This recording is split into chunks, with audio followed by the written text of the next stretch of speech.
ቻው ቻው ፌዴራሊዝም። መንግስት ያቀረባቸው ያልተጠበቁ የድፍረት ሐሳቦች። ሀገራዊ ምርጫ እየቀረበ ነው። ሀገራዊ ምክክር እየተደረገ ነው።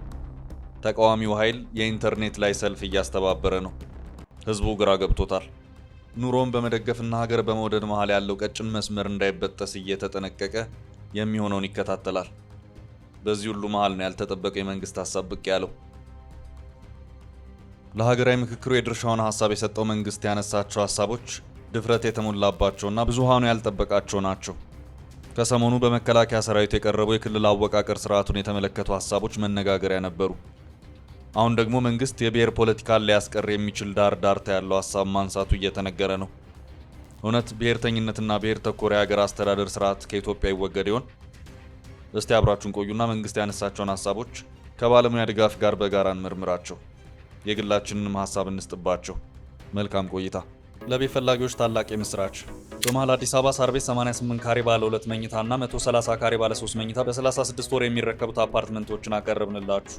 በካሬ 64200 ብር ብቻ 100% ከፍለው ሲገዙ 40% ይቀነስሎታል። ከ5.7 ሚሊዮን ጀምሮ ቅንጡ አፓርትመንቶችን አሁኑኑ ከፍሎ የግሉ ያድርጉ። ግንባታቸው ከ80% በላይ የደረሱ ሳይቶች በፒያሳ ሊሴ፣ በሶማሌ ተራ፣ በአያት አደባባይ፣ በአያት ሎሚያድ፣ በጋርመንት ሲዲሲ ውብ አፓርትመንቶችንና በፒያሳ አድዋ 00 ደግሞ የንግድ ሱቆችን አቅርበንሎታል። አሁኑኑ ይደውሉ። ከ7 በላይ ሳይቶችን ሰርተን አስረክበናል። ቴምር ሪል ስቴት ስልክ 0906521111 0907070762 በመንግስት በኩል ለሀገራዊ ምክክር ኮሚሽኑ ቢቀርቡ ተብሎ የተለዩ 4 መሰረታዊ አጀንዳዎች እንደሚከተለው ተዘርዝረዋል። አንደኛው ህገ መንግስት የማሻሻል ጉዳይ ሲሆን በዚህም ስር በንዑስ አጀንዳነት የሀገረ መንግስቱ ባለቤትነት ጉዳይ፣ የመንግስት ምርጫ ስርዓት፣ የፖለቲካ ውክልና ማግኘት ጥያቄ፣ የፖለቲካ ፓርቲዎች ማስተዳደር፣ አካታችነትና አዎንታዊ እርምጃዎች፣ የግልና የቡድን መብቶች ብዝሃነትን መጠበቅ፣ የህገ መንግስት ትርጉም ስርዓት፣ የመሬትና የተፈጥሮ ሀብት አጠቃቀም፣ የፌዴራል መንግስት የሥራ ቋንቋን የተመለከቱ ጉዳዮች ተካተዋል።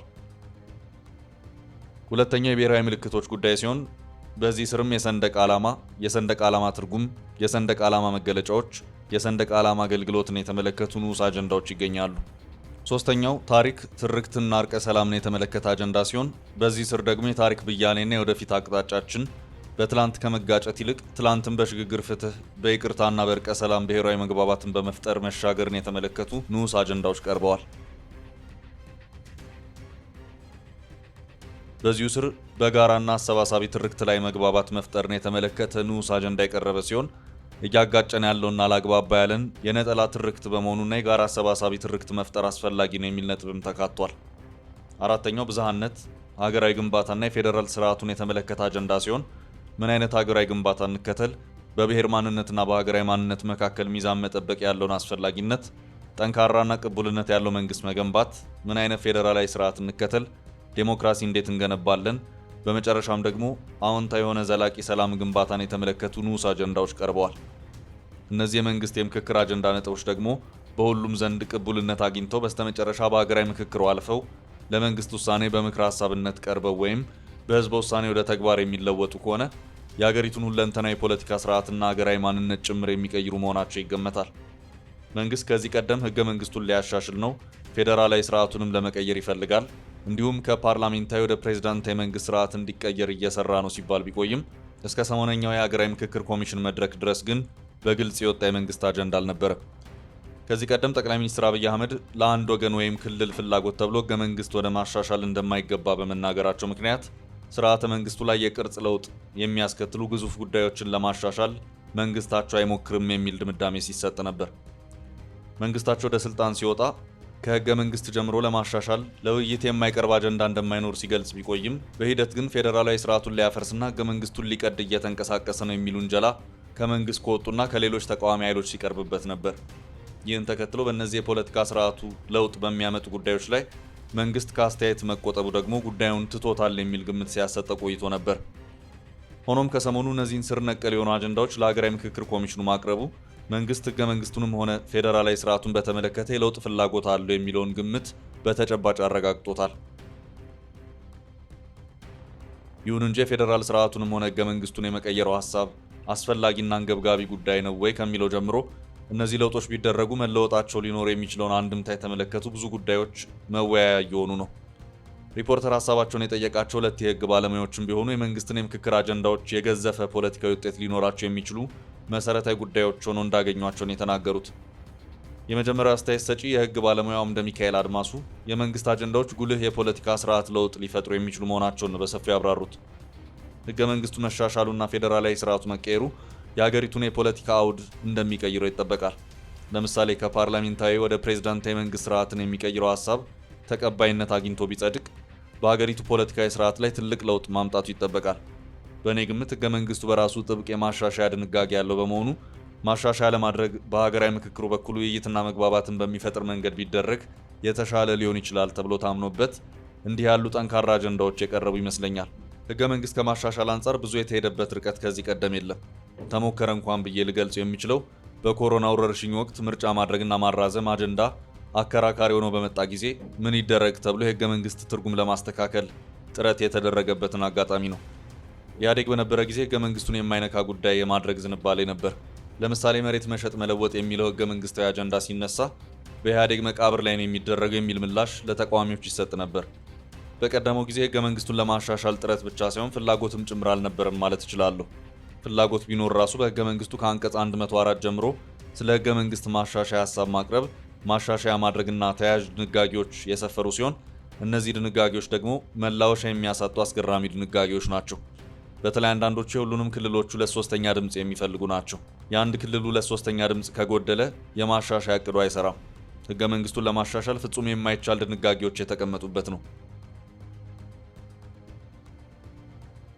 ይህ ደግሞ ሆን ተብሎ የሆነ አካልን ለመጥቀም የሆነ ቡድንን ደግሞ ለማግለል ታስቦ ቀደም ተብሎ የተቀመጠ ነው የሚመስለው ብለዋል። ሌላው አስተያየት ሰጪ የህግ ባለሙያ አቶ ዮሐንስ ወልደ ገብርኤልም የመንግስት አጀንዳዎችን የሚደግፍ አስተያየት ነው የሰጡት። አጀንዳዎቹ የብሔር ፖለቲካ ከፈጠረው ቀውስና የሀገር ህልውና እየገጠመው ካለው አደጋ ጋር በተነጻጻሪነት መታየት እንደሚኖርባቸው ነው ባለሙያው በሰፊው የገለጹት። በብልጽግናም ሆነ በመከላከያ የቀረበው የለውጥ አጀንዳ መሰረታዊና ወቅቱን የጠበቀ ለሀገራችንም ፍቱን መፍትሄ ነው ብዬ አምናለሁ። የጎሳ ፖለቲካ ልሂቃን ካልሆኑ በስተቀር በዚህ ላይ ተቃውሞ ሊያቀርብ የሚችል አይታየኝም። መሬት ለምሳሌ ህገ መንግስቱ የመንግስት ነው ይልና ዞር ብሎ የብሔር ብሔረሰቦች ነው ይላል። ይሁን እንጂ መሬት መንግስት በሚሆኑ በጥቂት የጎሳ ፖለቲካ ልሂቃን እጅ ነው ዞሮ የሚወድቀው። በዚህ መሰረትም በብሔርና በመንግስት ስም መሬትን መሸጥና መለወጥን በሌላ መንገድ ያጧጡፉታል። ስለዚህ ህገ መንግስቱ ከዚህ አንጻር በተግባር ያልዋለ ውሸት ነው ማለት እንችላለን። የፖለቲካ ስርዓቱ መንግስት ሆኖ ሀገር ለሚመራው አካል ጭምር የማያስኬድ መሆኑ በተግባር ተሞክሮ የተረጋገጠ ጉዳይ ነው። የፖለቲካ ስርዓቱን ለመገምገም በቂ ጊዜና በቂ የተግባር ተሞክሮ ላይ አለ። የመንግስት ስልጣንና ሚና መገለጫዎች ከሚባሉ መካከል ፖሊስ፣ መከላከያና የፍትህ ስርዓቱ ዋና ዋናዎቹ ናቸው ተብሎ ይታመናል። አሁን እየቀረበ ያለው አጀንዳ የእነዚህ ተቋማትንም ቅርጽና አሰራር የሚቀይር መሆንና አለመሆኑን ገና አላወቅንም። ሌላው የስራ፣ የመነገድ፣ የቅጥር፣ የንብረት መብት ወዘተ የሚባሉ በየአካባቢው የዜጎች ተጣሱብን የሚል ሮሮ የሚቀርብባቸው መብቶች ላይ ትርጉም ያለው ለውጥ የሚያስከትሉ አጀንዳዎች መቅረባቸውንም አላወቅንም። ይሁን እንጂ የቀረቡት አጀንዳዎች የፖለቲካ ስርዓቱ ላይ መሰረታዊ ለውጦችን የሚያመጡ መሆናቸውንና ይህንንም መንግስት ባለፉት 7 ዓመታት በተግባር ተመልክቶ ከቀሰመው ልምድ የቀረቡ ናቸው ብዬ ገምታለሁ ሲሉ አስረድተዋል። መንግስት ባለፉት 7 ዓመታት ህገ መንግስቱና የፖለቲካ ስርዓቱ የፈጠሯቸውን አንዳንድ ክፍተቶች ለመድፈን ጥረት ሲያደርግ ቢቆይም ነገር ግን እነዚህ እርምጃዎች ደግሞ ህገ መንግስታዊ ድጋፍ አልነበራቸውም። ለምሳሌ የመታወቂያ ካርድ ላይ ብሔር ማንነት መገለጽ አለበት ተብሎ በአዋጅ የተደነገገውን አሰራር ለግለሰቦቹ ምርጫ ሊተው ይገባል ብሎ ሙከራ አድርጎ ነበር። ህገ መንግስቱ የጎሳ ፖለቲካ መሰረታዊ ምሰሶ ነው። የብሔር ብሔረሰቦች ህገ መንግስት ነው የሚሉት ቢኖሩም ነገር ግን ሁሉም ብሔረሰቦች ስለመሰረቱት ሀገረ መንግስት ወይም ናሽናል ስቴት አይደለም ህገ መንግስቱ የሚያወራው። ሙሉ ለሙሉ ስለ ብሔር ነው የሚተርከው። ህዝቡ ሀገራዊ ስሜት፣ ሀገራዊ መግባባትና ሀገራዊ አንድነት እንዲኖረው ለማድረግ የሚተጋ አካል በኢትዮጵያ ከደርግ ውድቀት በኋላ ጠፍቷል። በአንድ ሀገር የሚኖር ህዝብ ስለ ጎሳው ብቻ ሳይሆን የጋራው ስለሆነ ሀገርም ማሰብ አለበት። ይሁን እንጂ የፖለቲካ ስርዓቱ ይህ እንዳይሆን አድርጓል። ኢህአዴግ የፈጠረው የፖለቲካ ስርዓት የሀገር ፍቅር ስሜትን ጨርሶ የሚያጠፋ ነው። ይህን የሀገር ፍቅር ስሜትና አርበኝነት ለመፍጠር የሚሰራ ባለቤት የሆነ አካል እንዳይኖር ተደርጓል። መንግስት በየትም ሀገር ቢሆን ካሉ ስራዎች አንዱና ወሳኙ ሀገር ወዳድነትን በህዝቡ ውስጥ መፍጠር ነው። ይህ ትልቅ ችግር መሆኑን አይቶ ለዚህ መፍትሄ ማበጀት የመንግስት አንዱ ኃላፊነት ነው። ከጎሳ ፖለቲካ ውጪ ለአሳር ሲል የቆየው ኢትዮጵያዊነትና ሀገር ወዳድነትን ወደ ጎን ሲል የነበረው ኢህአዴግ ገና ወደ ስልጣን በመጣ በ7 ዓመቱ የሻዕቢያ ወረራ ሲከሰት ግን ህዝቡን ቅበረኝ ኢትዮጵያን በጋራ እናድን ሲል አይተናል።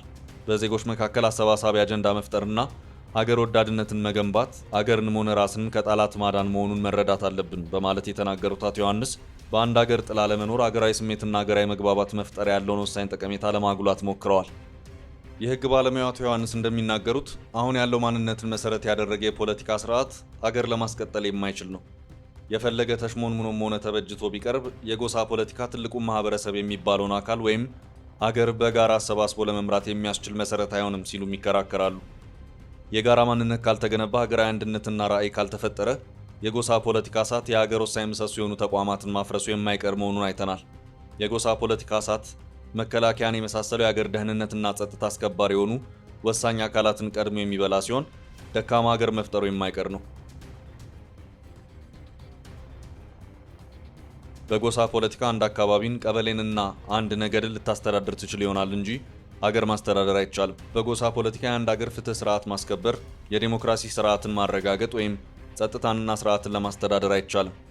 የጎሳ ፖለቲካ በግድና በኃይል ቢጫንም የጋራ ታሪክ፣ የጋራ ማንነት፣ የጋራ መግባባት፣ የጋራ ሀገር ወዳድነት የመሳሰሉ የጋራ እሴቶችን አይፈጥርም።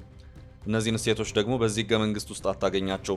እነዚህ አንድን ሀገር አድርጎ ህልውናውን አስጠብቆ ለማቆየት የመላው ዓለም ሀገሮች መንግስታት የሚጠበቁባቸው ሀገር መገንቢያ እሴቶች ናቸው።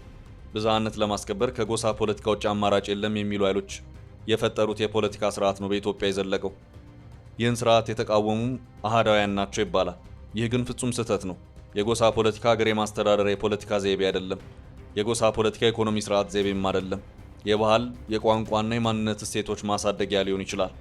እሱ ደግሞ ተጠብቆ እንዲቆይ በህግ ትደግፈዋለህ። ከዚህ ውጭ ግን የጎሳ ፖለቲካ የፍትህ ስርዓት፣ የጸጥታ፣ የመከላከያ፣ የዲፕሎማሲም ሆነ የፖለቲካ አስተዳደር ስርዓት ማስተግበሪያ መሆን አይችልም። ይልቁንም ከነዚህ ጋር ጸብ ውስጥ ነው የሚገባው። በየትኛውም አስተምሮ የፈለገ ብትተነትነው የጎሳ ፖለቲካ ለሀገር አስተዳደር አይበጅም። በጎሳ ፖለቲካ ስለ ፍትህ፣ ስለ እኩልነት፣ ስለ ህግ የበላይነትም ሆነ ስለ ሌላ ሀገር አስተዳደር ስራዎች ልናወራ አንችልም።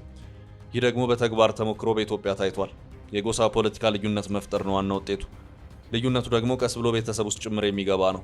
ማህበረሰብን የሚያህል ግዙፍ የሆነ አካል የጋራ ራዕይ እንዲኖረው በማድረግ በመግባባትና በአንድነት እንዲቀጥል ለማድረግ የጎሳ ፖለቲካ ልተግብር ብሎ መጋጋጥ ውጤቱ ከንቱ ልፋትና መሰባበር ነው የሚሆነው።